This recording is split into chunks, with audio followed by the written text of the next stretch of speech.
Good to be with you. Great to be in Chicago. So nice to see everybody here. All the hardcore Forex traders, way to go. Get rid of all these stock jockeys out of here in the room. Talking to their Netflixes and things. This is where the real markets are made, right? Great to be with you. My name is Boris Schlossberg. I'm the founder of bkforex.com. And I actually do occasionally comment on stocks. Don't ask me why, but for some reason CNBC decided that macro wasn't good enough. So I do Trading Nation. I'm actually going to be on Trading Nation tomorrow from here. So if you're interested in stocks, I'm happy to dispense advice. But what I'm going to talk about today is actually universally applicable, because what we're going to talk about is how to trade trend. The strategy, the name of this presentation is sort of like how I, the original presentation is kind of like how I learned to love technicals, and how a fundamental analyst learned how to love technicals and trade trend. So there's lots of different setups that I'm going to show you this today. You are welcome to email me at contact@bkforex.com. That domain name, just the word contact. I'll be happy to send you the PDF of this presentation, okay?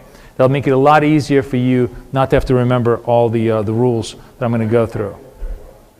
Contact@bkforex.com. Do you see the word bkforex? Contact@bkforex.com. That's where you want to email me, and I'll do this at the end also to show you, and I'll be happy to send you the PDFs. As always, past performance not indicative of future results. Trading Forex carries a high level of risk, may not be suitable for all investors. I ask you to read this disclaimer very carefully, blah, blah, blah, blah, blah, so on and so forth. Okay, so vol. Vol has been just a nightmare lately, right? It's kind of like this, right? I think everybody, even the most experienced traders in the world, kind of been feeling like this, where, too much information out there, lots of trading cliches.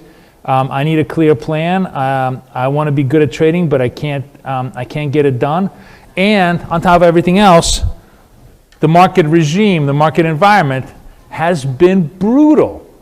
No less a person than Ray Dalio, who runs the biggest hedge fund in the world, Bridgewater Associates, just got destroyed this year. He lost 5% against the market that's up like 12 or 15%.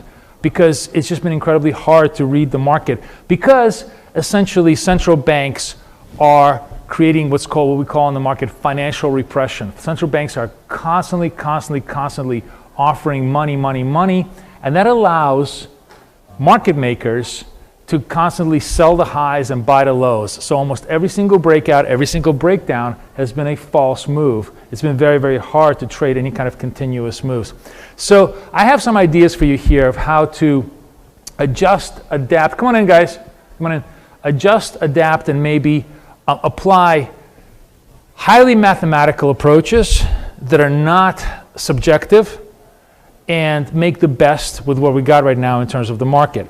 So, in technical analysis, there's really only two types of markets. This is one of the things that almost nobody tells you. They give you lots of different ideas, but really, there's only two types of markets that anybody sees, regardless of an asset, which is either trend or continuation, or range and mean reversion.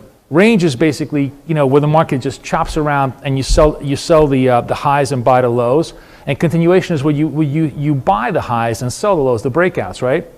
The problem has been very, very difficult to kind of isolate and find the right patterns. In addition to which, some people really are there are some people that are very comfortable selling highs, buying lows. There are other people that love to buy breakouts.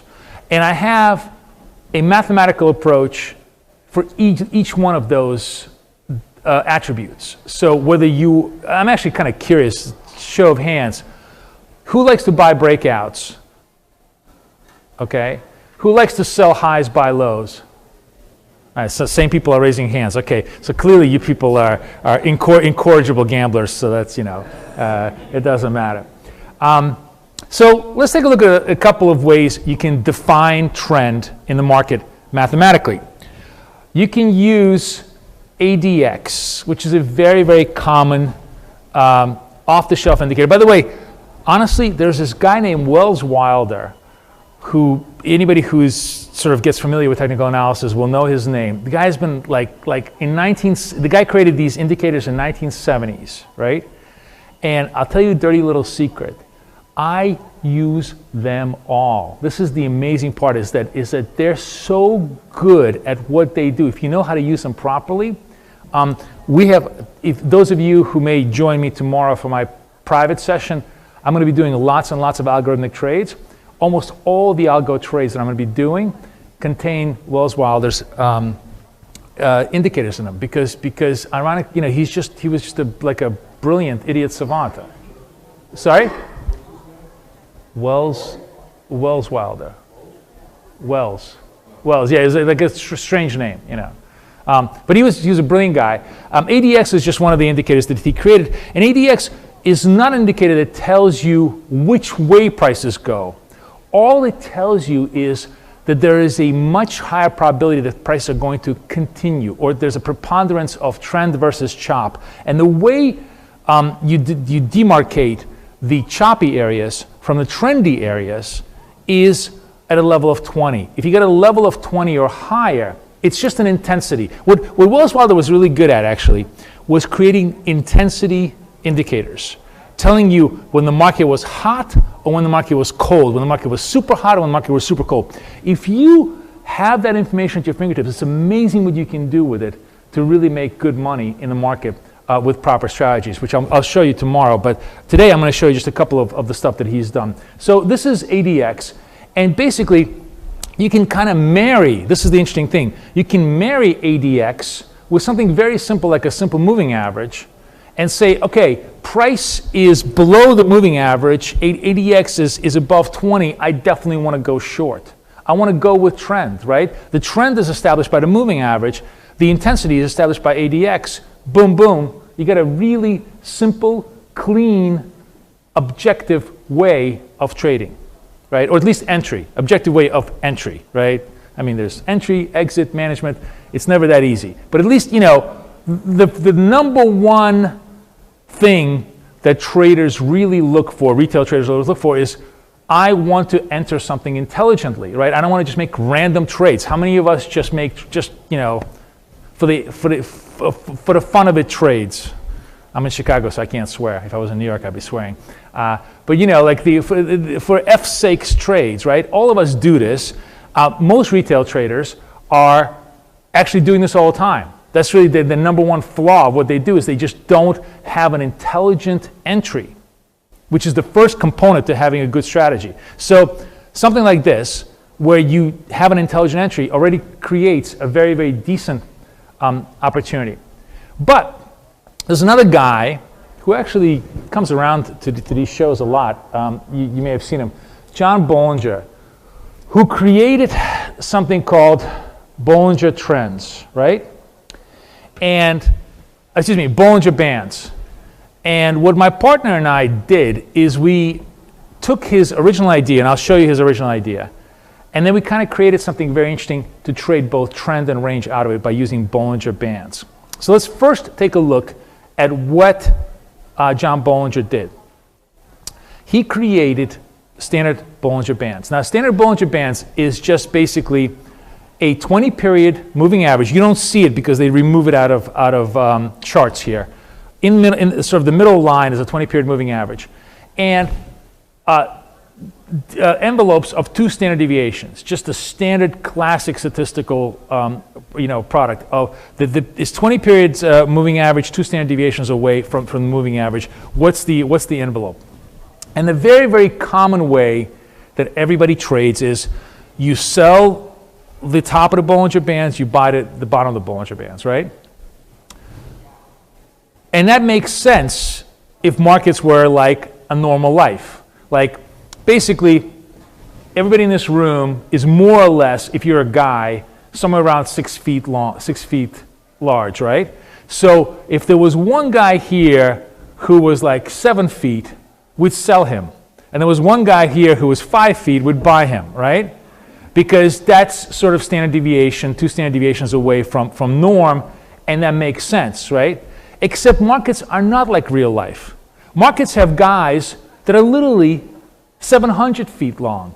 And they have guys that are literally 5 inches long inside of them, right? So what I mean by that is that price action does not respect standard statistical distribution analysis, which a lot of people teach you, and it's a big, big mistake. Markets are extraordinarily non-statistical in that sense. And so therefore, you can't really use this on a simple, I'm going to use Bollinger Bands to buy highs and buy lows. And you can see here, here's a guy trying to, you're trying to buy the low over here at the circle, and all you do is you just get buried, it's like a ricochet of stops outs. Well, we call this, by the way, just kind of from a trading point of view, we call it walking the band. Walking the band is when that 7-foot guy kind of grows to 8 feet and 9 feet and 10 feet, just keeps growing way out of bounds of what we consider to be normal, right? So walking the band is something that happens all the time in FX and in stocks and anything else, in any financial instrument. That's basically the representation of trend in markets. You see the little circles over there? Aussie is walking the band. That means it's broken out and it's staying way, way above where it's supposed to be. And it's going to take a long time for it to come back to norm. So what do we do to help us analyze and understand how we can apply this reality of the market into a tradable idea? We created something called the double Bollinger Bands, which is extraordinarily simple to do. And if we have time here, guys, just keep an eye on the watch. Like when it gets to around like 4 o'clock, just tell me to be quiet, and I'll show you, a couple of tricks on the charts. Because I just want to make sure I get through all the charts here.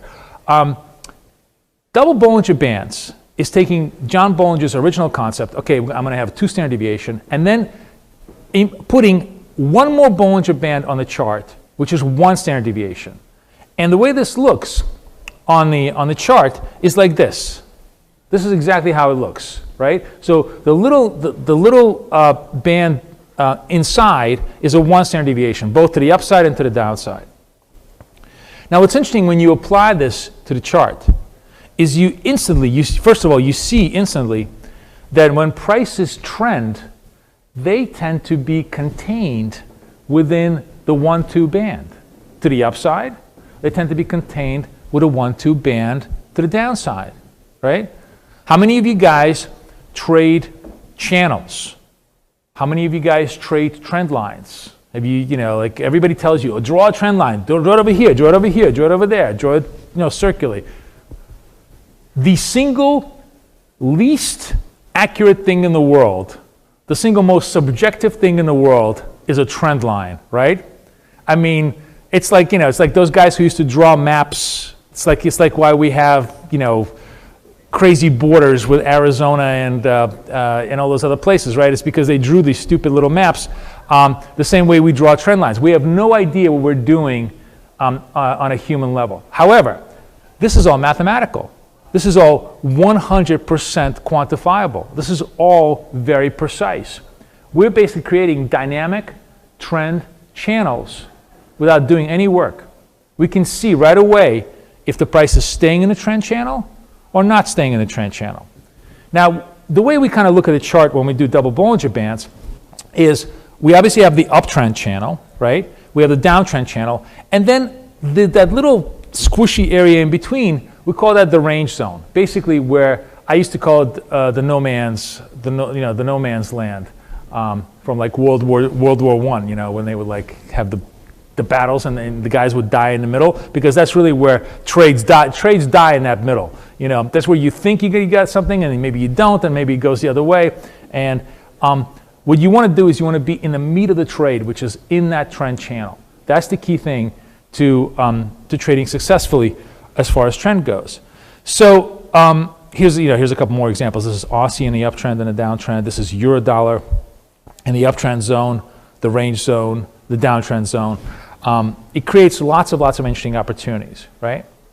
So there's lots of different ways how we can then apply this particular methodology to trading. One way we can do this is we can use Bollinger Bands to pick tops and bottoms, right? And the way we like to do that is I wonder if I can, let me see if I can.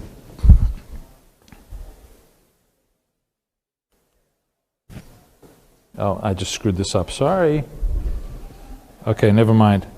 Let me not get creative over here. Let me put this back to where we were. I'll point in the old-fashioned way. Where was I? Was I over here? Oh, hold on a second, let me just go back. Okay, yeah, here we go. So let me just go to this. It'll be easier if I just point this out. So what you can see, and my partner was kind enough to circle it. You see where, if you look on the bottom here, the green candle pops up above the lower Bollinger Band, right? It closes above the Bollinger Band. It does it twice, right? It does that twice. That when you come out of what we call the sell zone, if the candle comes out of the sell zone, that's a pretty decent indication that price has made a bottom. Is it a guarantee? Absolutely not. It's never a guarantee. But it's a high probability this idea that we've now bottomed out. Conversely, when price drops out of the upper Bollinger Band from the buy zone, it's a pretty decent idea that we made a near-term top. Now, how long that top can go is impossible to ascertain at that point, and how long that bottom can be is impossible to ascertain. But the fact that it's a bottom or a top gives us at least a great anchoring point, and then we'll let the market decide how much money it can try to give us, from this point. So if you see in the first trade, it does very little, and it does a small move. On the second trade, it does a huge big move, and allows us to really milk a trade all the way. All the way until it actually drops out on this other end. I'll go over here to this chart. You can see that this little red circle. So if we start over here, this is where it's a bottom, right? We have a quantifiable mathematical way to say it's a bottom. We get long over here. The stop is over here. We'll let the trade run. It goes all the way into the buy zone, and then eventually it drops out of the buy zone right over there. Once it drops out of the buy zone, we can get out of it.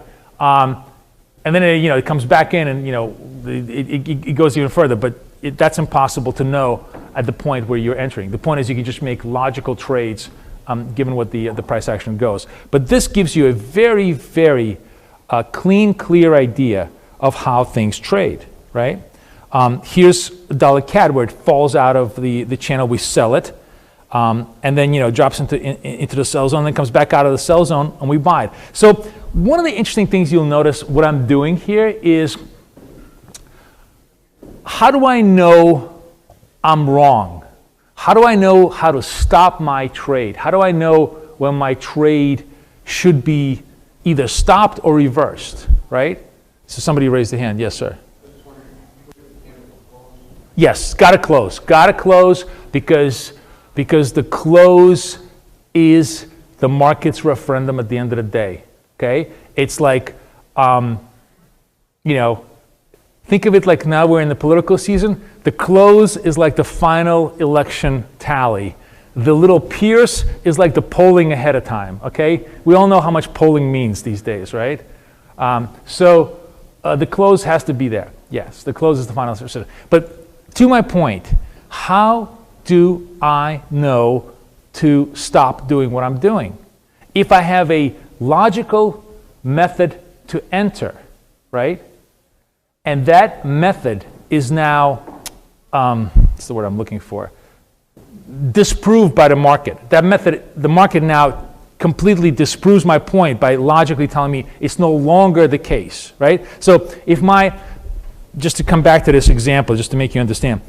So if my methodology is, it's got to fall out of the buy zone for it to be a top, right? So now I'm short over here. I'm short over here. Now, the same methodology says if it comes back out of the sell zone, it's no longer a sell. It's now a buy.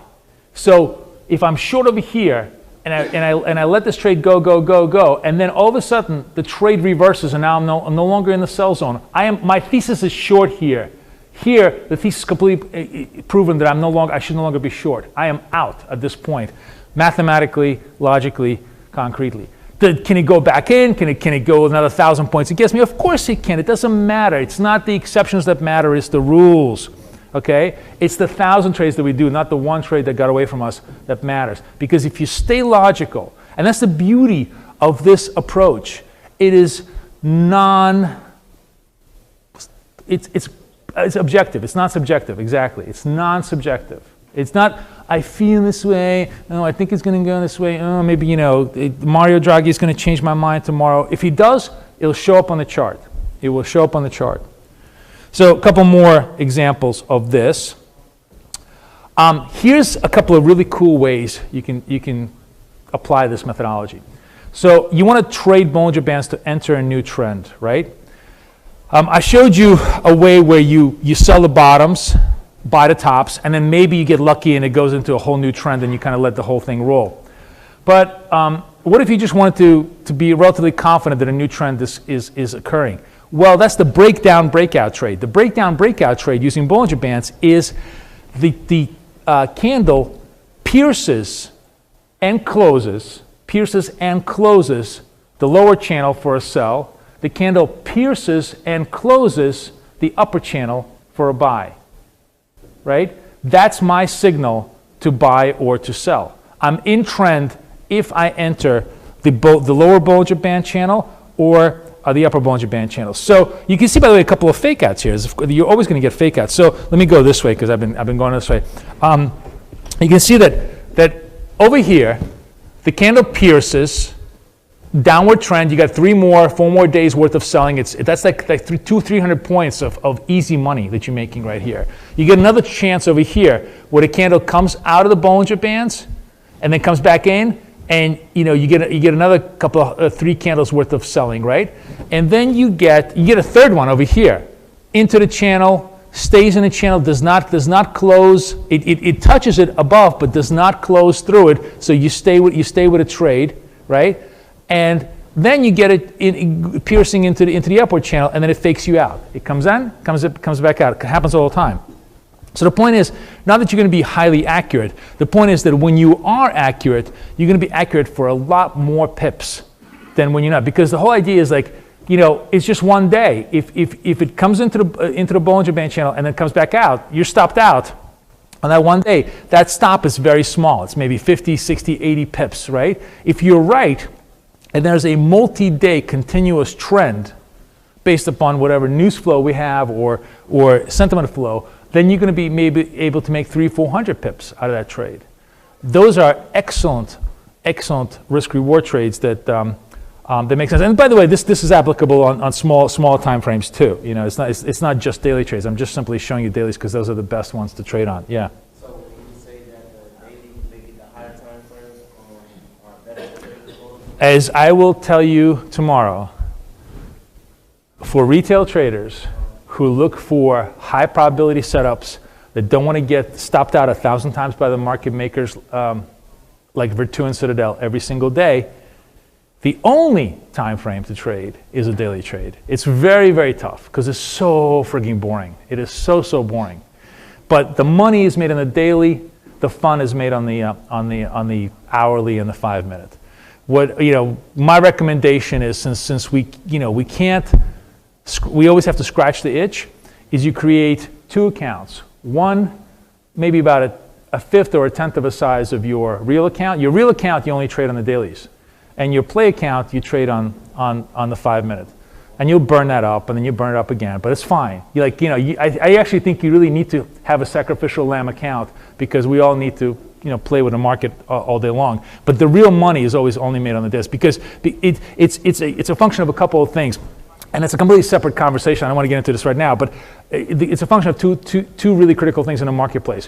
One, this whole aspect of the market right now that we have massive financial repression, which means that market makers can just take the market at will. At will. Euro range today was 18 pips. 18 pips. There was $5 trillion worth of money that Citadel and Virtu just made between each other. Just trading it back and forth. So that's one. But the other reason is because on the daily, the bigger the time frame, the much more accurate the indicator is. The indicator signal is much more noise on a 5 minute chart, right? It's true in everything in life. So another thing, and again, I don't want to get into this because this is a conversation I really want to have with you guys tomorrow about trading two lots. This is the only way I think you can ever make survive as a trader psychologically and financially in the market. The T1, T2 approach that we like to do is, maybe I should just show you a visual. So let's do a visual. So here's what you do when you are trading T1, T2 approach. Let's say I'm going to take this buy signal, right? I'm going to take the buy signal with 2 units. The first exit of the unit is going to be something like, and even here I'm going to get screwed. I'm going to get screwed in this trade. The first exit, let's say, will be like 50 or 60 pips. So I make 50 pips. I put my stop to break even, right? I already get stopped out. I got stopped out over here. I can see on the break even. It can't be helped. On the other hand, let's just look at this one on the red one. I break the low. I sell, I go 2 units. I sell 1 unit at plus 50. I put my stop at break even. And then I have, because I'm already made money, because there's no risk trade, I have the psychological and the financial strength to trade that all the way down for 300-400 pips. This is the only way you can make money is trading short exit, long exit, short exit, long exit. If you try to go for long exits all the time, you're never going to do it psychologically. It's just going to kill you. But I'll talk more about that tomorrow. So if you guys want to come see me. So another way of trading is a very, very simple, but really kind of a clean. Who likes the Marie Kondo, their house? Who likes to have a clean desk? Who has a clean desk when you trade? Let me see how many of you messy traders out there. There you go. You're my man. That's it. You're the only one. You and I are the only clean traders here. Everybody has a messy desk? Okay. So this is just for you and I then. It's called the perfect order. Basically, what we want to make sure of here is that everything is nice and tidy. Everything lines up. So the short term, the intermediate term, and the long term are all pointing in the right direction. And the way that works is we want the 10 above, if we're in an uptrend, we want the 10 above the 20 above the 50 above the 100, the 100 above 200, right?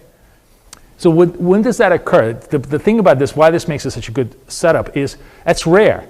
The general rule of trading is the rarer the trade, the better the trade, right? It's rare when everybody kind of is on one side of the boat. It doesn't happen all the time. There's lots of lots of chop and lots of everything. This happens in strong trends. When we get strong trends developing, then the long-term trend is one way, the intermediate-term trend, and the short-term trend turns the way that we want to go. And the same thing to the downtrend. 200 underneath the 100, underneath the 50, and underneath the 20, underneath the 100. And so this is like how this looks.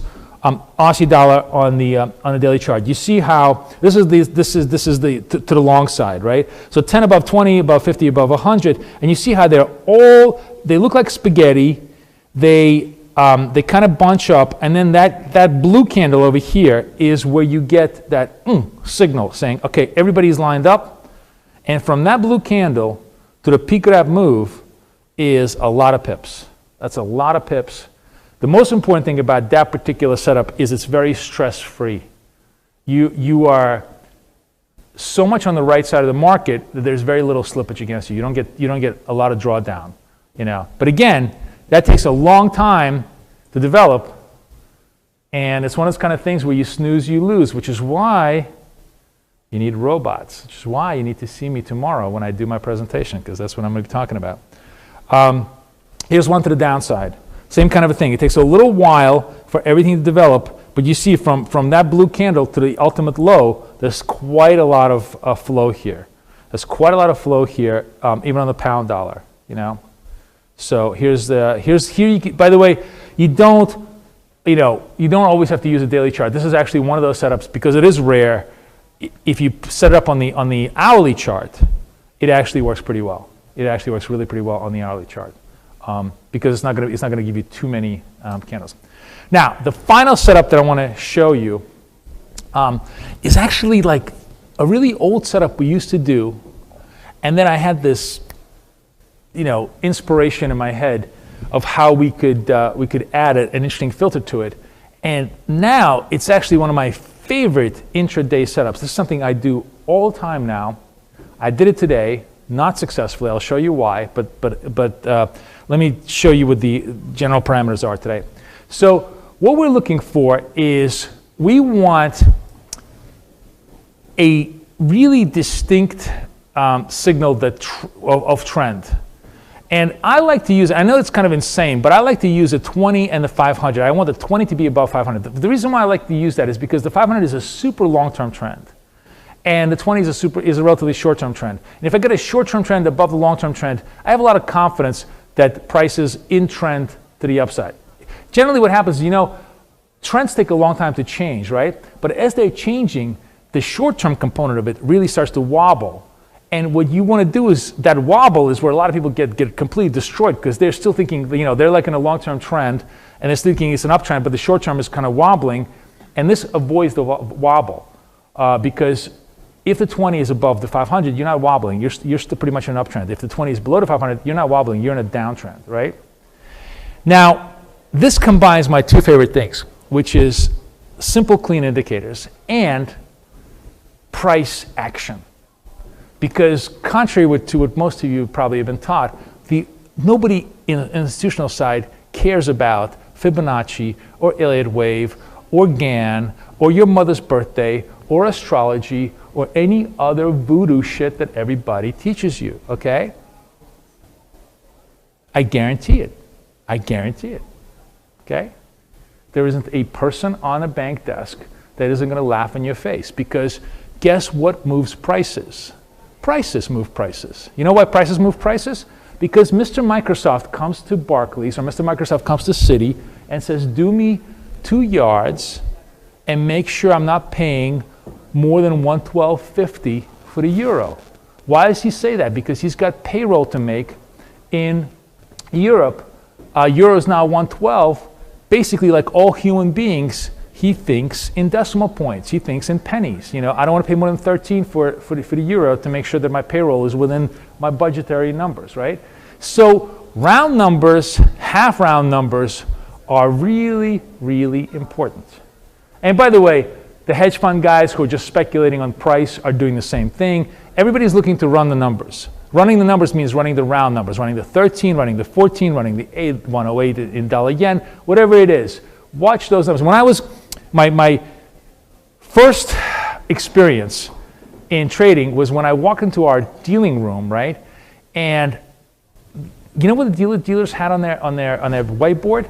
They had the weekly high, the monthly high, the weekly high, the daily high, and all the key price levels. They didn't have like 5,000. They didn't have Fibonacci's. They didn't have retraces. They were looking at where the market was trading on the highs and the lows for that month, for that week, for that day, and within that they were looking at the round numbers. Because they knew all the stops were going to be at the round numbers. That's how people really trade. So this combines these two components, which is yes, sir.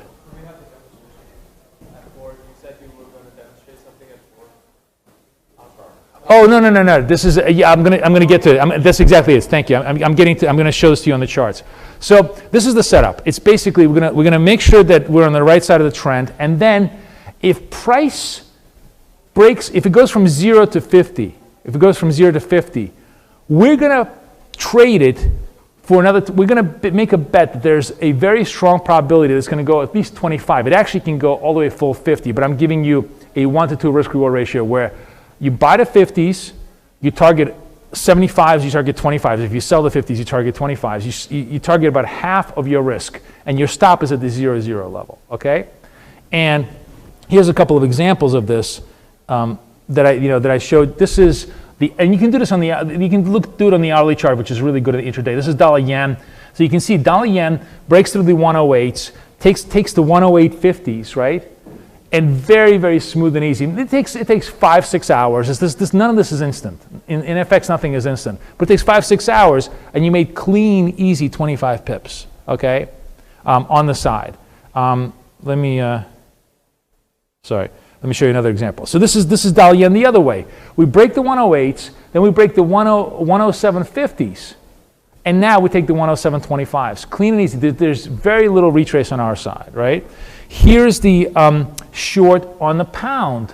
We break the 25.50s. 26 is the stop. 25.25 is the target. Boom, done. Now, what's cool about this is, I think I have it on the next one, is we can go right back in. The beautiful thing is the trend is still down. We break the 24.50s. Hell yes, we're going to go to 24.25s. We're going to take that trade. Nice and easy. Okay? Clean, simple, easy, right? Now let me show you how I got blown up today. Now that I showed you all the good stuff. So let's take a look at the caddy. Let me see if I can, just bear with me a second.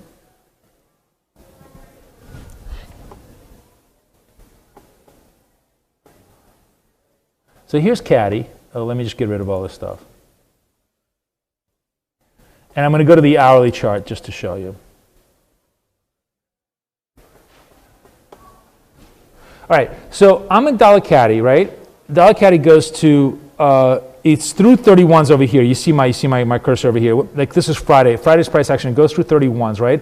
The black is the 500, the green is the 20. We're still in the downtrend, and it comes back down to 30, to 30.50. I sell the 30.50s. I sell the 30.50s. It actually goes quite a lot, like maybe 15 points in my direction. Does not quite hit my target. Then turns around like a rocket, goes back up. So what happened there? Well, what happened there is what happens in every single technical setup you've ever seen in your life, which is when we trade technicals, we're trading characteristics.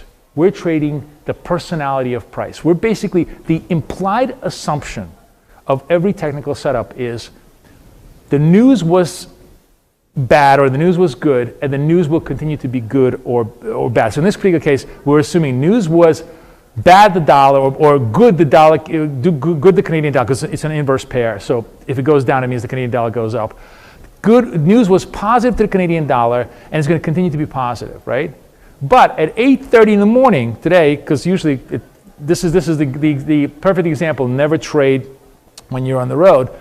We had like horrendous Canadian data. Wholesale numbers came out really, really badly. The whole thing just completely reversed.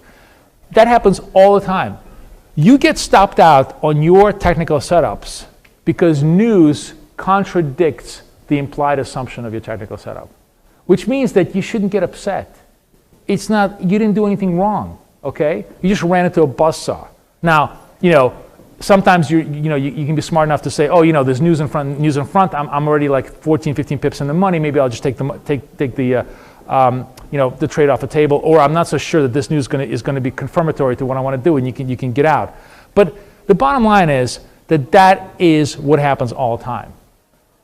So you're going to have 100 technical trades, and most of the time, the news is going to confirm the technicals, because the technicals are reflecting the news. The technicals are reflecting the shitty or the positive, configuration of what the currency pair is. But sometimes, as we all know, news surprises, and when you get the surprise, you get a stop out, and that's perfectly normal, right? As long as we can keep those to a relative minimum, and have a positive expectancy on the setup, it's fine.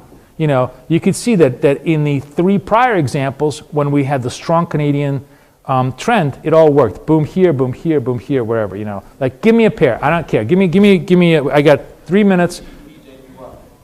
Okay, pound yen. Let me see if I can find it for you here. Hang on, I got to go to my crosses. All right, pound yen, okay? All right, let's do pound yen. So pound yen over here, 500, 20 below 500, we're in a negative trend environment, right? Pound yen over here is 36. My thesis is if it breaks 35.50, I want to get short, right? So I'm going to watch the numbers up here. Watch the numbers up here as I move my cursor, right? So I'm looking for 35.50 to break. It's over here, somewhere around here. Maybe not. It's 52s. Okay, say it's over here. It's over here, 40. I break the 40, right? I break the 40. Now here's what happens. This is where you have to suffer. Nothing ever is easy. So I'm short 50s. It goes to 40. It comes back up against me. Probably news or something else on the move. But it goes up to not so much actually. I don't get that much heat. It gets up to 80. It gets up to 80. So that's my stop is at 36. So I still well within my stop. And then it resumes the trend. And I make 25 over here. Now what's interesting is, let's go one more time. Right, so I sold the 36s. Let's go if I can see if I can make money on the 35s. I actually can. So sorry, I sold the 35s. It was the 35s that I sold. Now I want to sell the 34s. So I go over here, and I want to sell 34 right over here on this particular candle. And it has to be, by the way, a stop entry. You obviously have to anticipate the move. You can't you can't just wait. Once it gets close to the level, you want to put a stop sell order. So I put the stop sell order over here at 34.50, and it goes down. It actually goes down all the way down to like 34s. But here's 2 easy peasy trades in a matter of a couple of days. Pound yen. I never looked at this trade chart before. You guys just called it out for me. All right. contact@bkforex.com. This is where you want to email me. I'm happy to send you this presentation. I hope I'll see you guys tomorrow. What time is your presentation tomorrow? 8 to, I'm not sure.